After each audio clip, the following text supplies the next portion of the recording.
मैं महाराज श्री की बातें बड़े मनोयोग से सुनता रहा तथा मन ही मन विचार भी करता रहा। महाराज श्री की उपदेशात्मक वाणी ने मेरे अंदर उत्साह भर दिया। कुछ देर मौन रहा।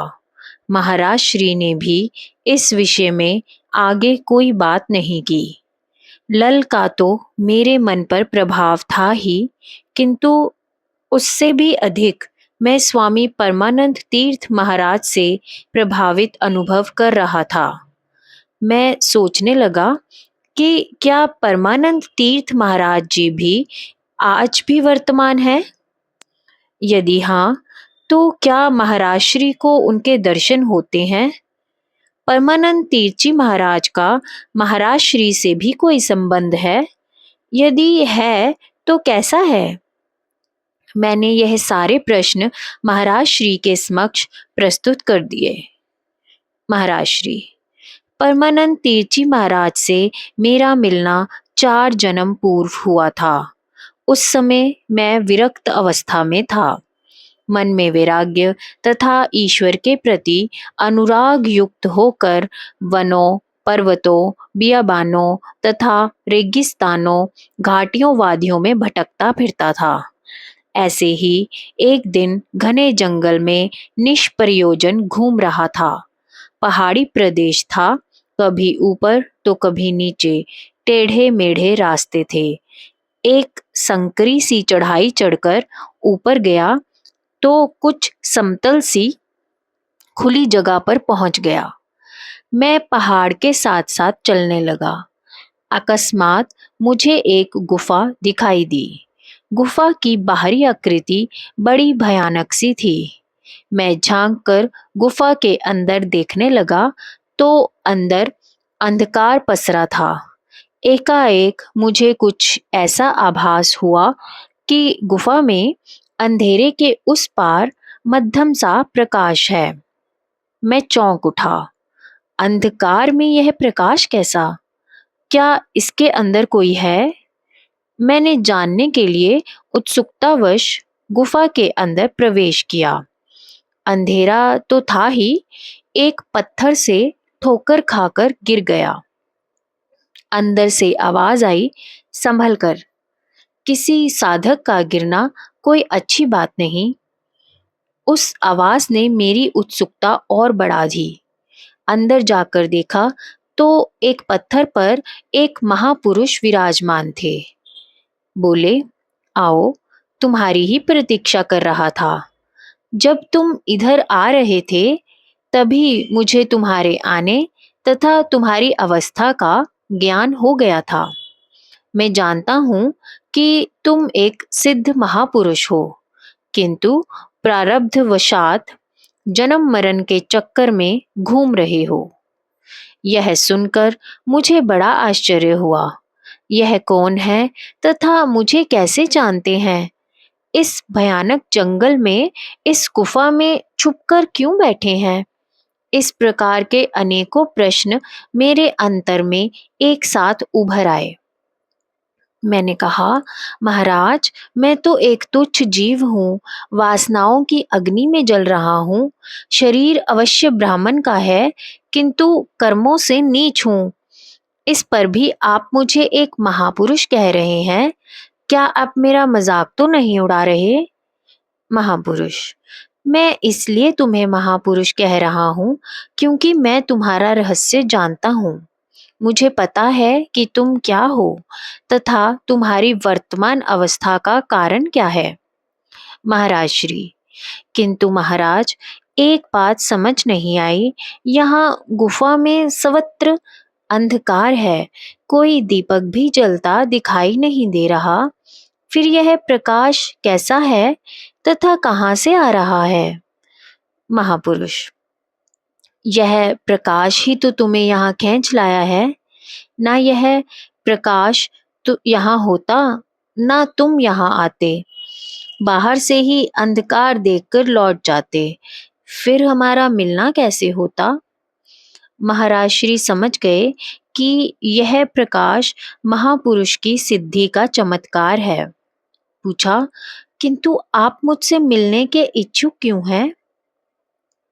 महापुरुष, क्योंकि तुम एक शुद्ध पुरुष हो, इसीलिए मिलने की इच्छा होना स्वाभाविक है। किंतु इस समय तुम अपना महापुरुषत्व भूल चुके हो। माया तथा प्रारब्ध का फेर बड़ा प्रबल है, बड़ों बड़ों को नचा डालता है।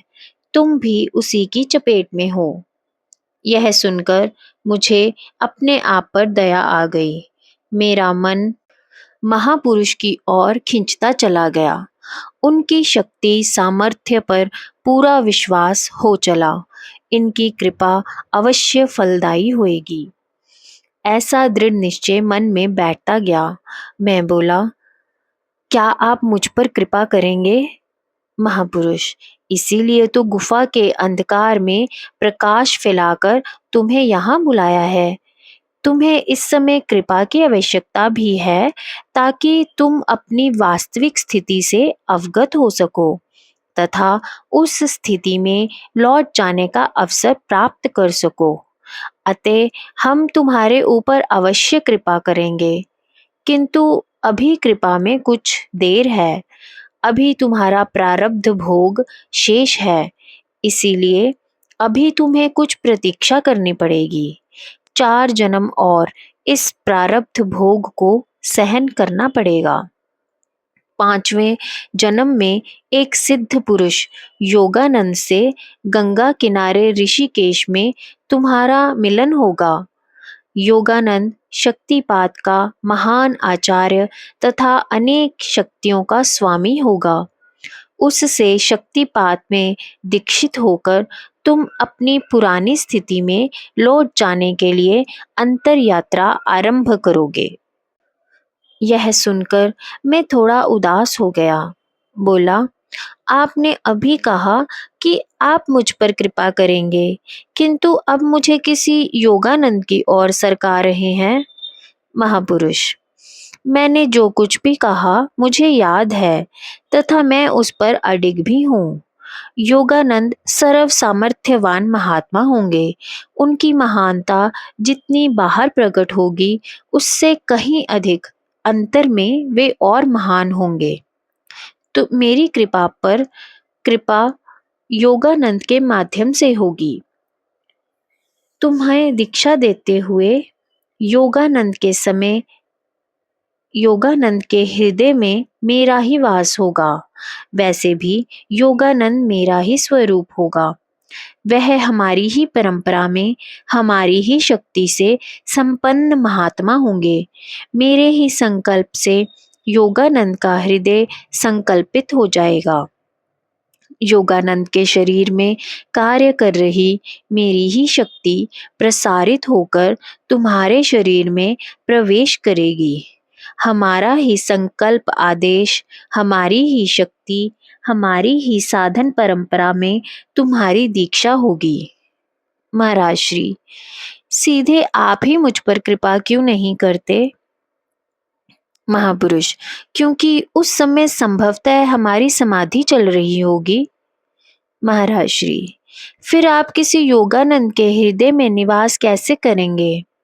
महापुरुष, समाधि में जाने से पूर्व मैं इस बात का संकल्प कर दूंगा, जिससे समाधि अवस्था में भी मेरी शक्ति योगानंद के हृदय में प्रवेश कर जाएगी तथा मेरे संकल्प को उसके हृदय में स्थापित कर देगी। मेरे संकल्प के अधीन ही योगानंद के हृदय में तुम्हारी दीक्षा का संकल्प उदय होगा। जब हम किसी शुभ कार्य के लिए किसी का चयन करते हैं, तो वह कोई साधारण व्यक्ति नहीं होता। इस बात से मैं संतुष्ट हो गया। महापुरुष बोले, अब तुम जाओ, हम भी अपने काम में लग जाएं। महाराज श्री, महाराज, जाने से पहले केवल एक बात और, क्या मैं आपका परिचय जान सकता हूँ? महापुरुष, हमारे गुरु महाराज हमें परमानंद तीर्थ कहकर बुलाते हैं। बस यही हमारा परिचय है। मैंने प्रणाम किया तथा वे वहां से उठकर चले गए। अब आगे इस जन्म का वृतांत ध्यान से सुनो। पूर्व आश्रम की बात है। उन दिनों मैं गाजियाबाद में वकालत करता था। कांग्रेस पार्टी का कार्यकर्ता भी था। पत्नी का शरीर शांत हो चुका था। दोनों बच्चियों की शादियों से भी निवृत्त था। हमारे आध्यात्मिक स्वभाव से सब परिचित थे। साधन भजन के कुछ न कुछ प्रयोग चला ही करते थे। दैवी दीक्षा का एक अनुभव भी हो चुका था, किंतु जानकारी के अभाव में उसे समझ नहीं पाया था। इसीलिए सतगुरु की कमी प्रतीत हो रही थी। किसी अनुभवी तथा ज्ञानी महात्मा की तलाश चल रही थी। गाजियाबाद में ही एक जज साहब थे। मैं केवल इतना ही जानता था कि वह कुछ साधन भजन करते हैं। क्या साधन करते हैं, यह जानने की कभी जिज्ञासा ही नहीं हुई। जज साहब भी जानते थे हमारी साधन में रुचि है। कोर्ट कचहरी के काम से आना सामना होता ही रहता था। एक दिन वकीलों के कमरे में मैं अकेला बैठा था, तो जज साहब का भी आना हुआ। दुआ सलाम के पश्चात कुछ इधर उधर की चर्चा हुई। फिर बात अध्यात्म पर आ टिकी। जज साहब को बातों बातों में ज्ञात हो गया कि हमारी अध्यात्म में रुचि है, कुछ साधना का प्रयास भी है तथा आजकल गुरु की तलाश में हूँ। जज साहब, योग्य गुरु का मिलना साधक की बड़ी समस्या है। हमारे गुरुदेव श्री योगानंद जी महाराज ऋषिकेश में निवास करते हैं। हम सोचते हैं कि यदि आप उनसे मिलेंगे तो उनका व्यक्तित्व अवश्य ही आपको प्रभावित करेगा। प्रयास कर लेने में क्या आपत्ति है? योगानंद नाम सुनते ही एकदम झटका सा लगा। ऐसा आभास हुआ कि यह नाम पहले भी कहीं सुना है। स्मरण करने का प्रयत्न किया। जिन जिन महात्माओं से मिला था, उनके नाम याद किए बिना, किंतु कुछ समझ में नहीं आया। एक दिन अपने कमरे में अकेला बैठा था, याद करने का प्रयत्न कर रहा था कि योगानंद नाम कहाँ सुना है, कि कुछ तंद्र अभिभूत हो गया। स्वप्न में परमानंद जी महाराज प्रकट हो गए। मैं सोच ही रहा था, इन महापुरुष को पहले कहाँ देखा है, कि इतने में परमानंद जी महाराज बोले, योगानंद कहा था ना, अब योगानंद से मिलने का समय आ गया है। उनके पास जाओ तथा कृपा प्राप्त करो। महाराज श्री, आप कौन हैं? योगानंद के बारे में आपने कब कहा था? परमानंद तीर्थ महाराज, 4 जन्म पहले की बात याद भी कहाँ रहती है, किंतु मुझे सब याद है। किसी जन्म में एक अंधेरी गुफा में हम दोनों का मिलन तथा मेरी ओर से योगानंद का संकेत। अब योगानंद के पास ऋषिकेश जाओ। उच्च कोटि के महात्मा हैं, शक्तिपात में पारंगत। पहले पत्र लिखकर अनुमति प्राप्त कर लो। मेरा परिचय तुमने पहले भी पूछा था, आज भी पूछ रहे हो। मैं परमानंद तीर्थ हूँ। नींद खुल गई। भागा भागा जज साहब के पास गया। वहां से योगानंद जी महाराज का पता लिया। तत्काल पत्र लिखा। बड़ा ही उत्साहवर्धक उत्तर प्राप्त हुआ। मेरी प्रसन्नता का ठिकाना नहीं था। उसी दिन से वकालत छोड़ दी। गाड़ी में बैठ ऋषिकेश पहुंच गया। योगानंद अब मेरे लिए योगानंद जी महाराज हो गए थे। योगानंद जी महाराज उन दिनों गंगा जी के किनारे एक छोटी सी कुटिया में स्वर्गाश्रम में रहते थे। एक छोटा सा कमरा, आगे एक बरांडा। मैंने बाजार से कुछ फल खरीदे, उत्साह से भरा स्वर्गाश्रम में जा पहुंचा। जाकर देखा तो कुटिया बंद। साथ वाली कुटिया में एक दूसरे महात्मा रहते थे, जिनकी कुछ समय के अनंतर काफी प्रसिद्धि हो गई थी।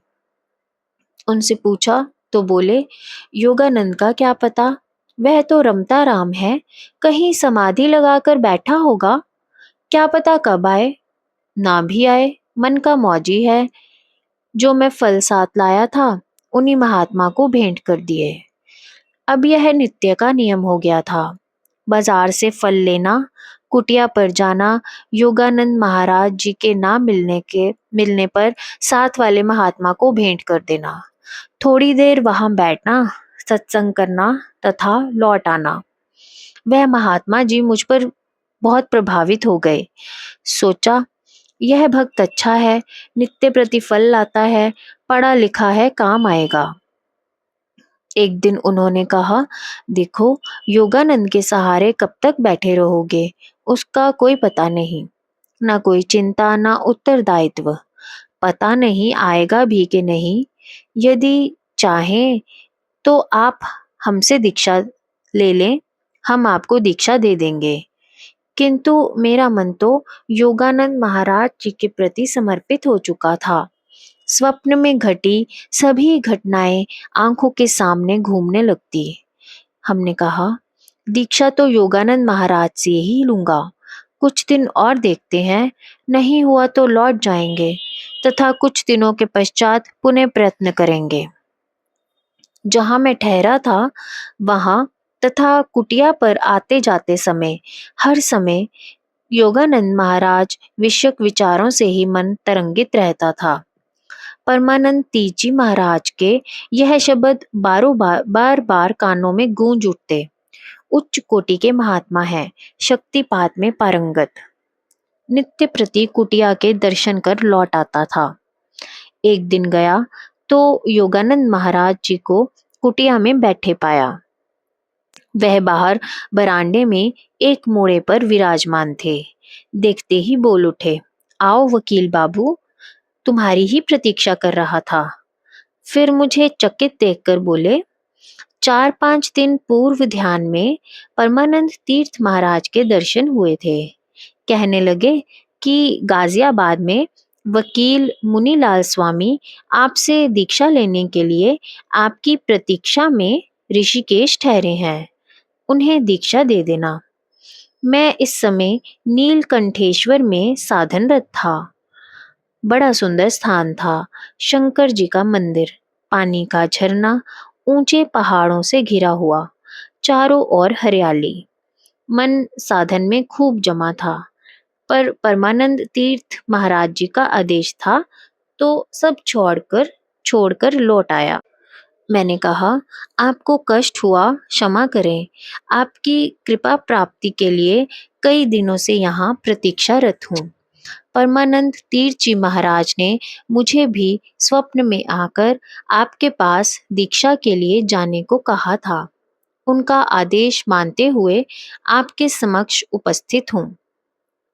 योगानंद जी महाराज, केवल स्वप्न की ही बात नहीं, परमानंद तीर्थ जी महाराज के साथ आपका पूर्व के कई जन्मों का संबंध है।